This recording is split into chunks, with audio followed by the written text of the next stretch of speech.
Well, greetings and salutations, Series 7 test takers. This is the Series 7 Guru coming to you from my studio here in fabulous Las Vegas with another explication request. Uh, this test taker had the following. I think this is a little more complicated than the actual test, but always good to stretch your mind. Hope it doesn't go back to the same spot. A customer goes short one BFD September 40 put at 10 and a quarter when the market price is 34. We don't care where the market price is at when we do a trade.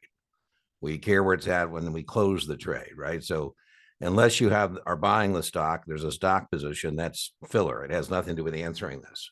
This is an obligation to buy the stock at 40. So I've agreed that for 10 and a quarter, I will buy that stock at 40. And so far, it looks like it is a bullish transaction. I'm hoping the stock's 40 or higher. Contract expires. Neener. I keep the money. Several weeks, by the way, that's not what's going on right now. The stock is 34. So the stock right now, there in the 40 put, there is 6 points of intrinsic value. So I sold for 10 and a quarter. I've got 6 that represents the intrinsic value, and the difference would be the time value. Time value erodes. Options are a wasting asset. Anyway, several weeks later, the stock customer goes long. One BFD September 30 put. Looks like I didn't put the put there. It's a put. So we're legging into a spread here. And so now I'm offsetting my obligation to buy at 40 with a choice to sell at 30. So now what I have is a spread. And for that protection, putting in that floor, I paid 5.5. So now, worst case, somebody sticks it to me at 40. I stick it to the next guy at 30. I lose 10, less whatever the credit is. When the market price is 33, who cares? Market goes to 40.50 and we close out at intrinsic value. What is the gain or the loss? So fire up the T. You should always fire up the T to do our initial setup. I like to use dollars out, dollars in. Some people like to use, instead of that, they like to use pluses or minuses, debits or credit, whatever floats your boat. What I would like you to be able to do is not struggle with contract specifications and be able to track money. If you can do that, in other words, you're looking at this and you can say this is an obligation to buy at 40, and then you can track money, you're in pretty good shape on options. All right, so I call this the setup. There's our 40 put. There's that 10 and a quarter. That was an opening sale.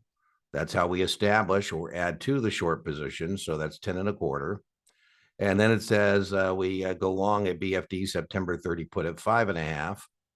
And that's going to be our 30 put. And there's our opening purchase on that. Opening purchase is how we, establish or add to a long position. So now we can see that indeed this is a credit put spread. The ceiling is 40, or excuse me, the ceiling is 40 and the floor is 30. All the action takes place between the strikes. Okay, so that's our initial setup. And now it says the market goes to 40.50 and you close out at intrinsic value. The 3 things that can happen to options contracts, T is a good way to remember it. They can be traded, they can be exercised, they can expire. And I'm under no obligation to tell you whether the contract at expiration got exercised or expired, because you should know that if at expiration, the stock, the contract has intrinsic value, will be exercised. If not, it'll expire. But here it says several weeks later, right? I like these time clock questions, right? So now we're going to close it out. And what is the gain or the loss? So 40.50 means the 40 put has no intrinsic value. The 30 put has no intrinsic value. And so that means the 40 put's going to expire worthless.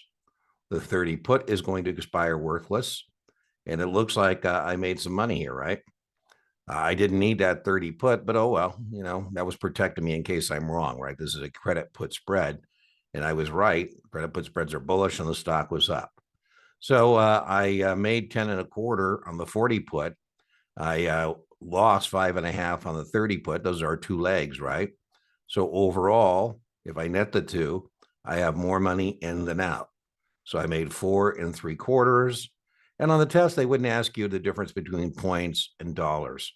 It'll be expressed as either one or the other. So here we made the gain is 4 3/4 or 4 3/4. 4.75 is $475 is the gain.